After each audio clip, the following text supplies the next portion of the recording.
एक गांव में काला नाम का एक लड़का रहता था। वह एक बहुत गरीब किसान का बेटा था। उसके पिता दिन रात खेतों में मेहनत करते, फिर भी घर का गुजारा मुश्किल से चलता था। काला भी छोटा होते हुए अपने पिता की मदद करने खेत में जाया करता था। एक दिन की बात है, काला अपने पिता के साथ खेत में काम कर रहा था। तेज धूप थी और मिट्टी कड़ी हो चुकी थी। काला फावड़े से जमीन खोद रहा था कि अचानक उसका फावड़ा किसी कठोर चीज से टकराया। उसने सोचा शायद कोई पत्थर होगा, लेकिन जब उसने ध्यान से मिट्टी हटाई तो उसे एक पुराना लोहे का बक्सा दिखाई दिया। काला ने अपने पिता को आवाज दी।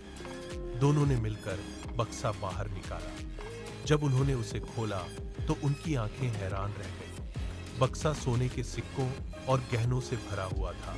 पिता कुछ देर चुप रहे, फिर बोले, बेटा, यह ईश्वर की देन है, लेकिन हमें इसका सही उपयोग करना चाहिए।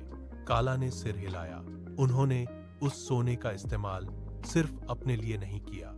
उन्होंने सबसे पहले अपना कर्ज चुकाया, फिर अपने खेतों को सुधारने में पैसा लगाया, गांव के गरीब लोगों की भी मदद की और बच्चों के लिए एक छोटा सा स्कूल बनवाया।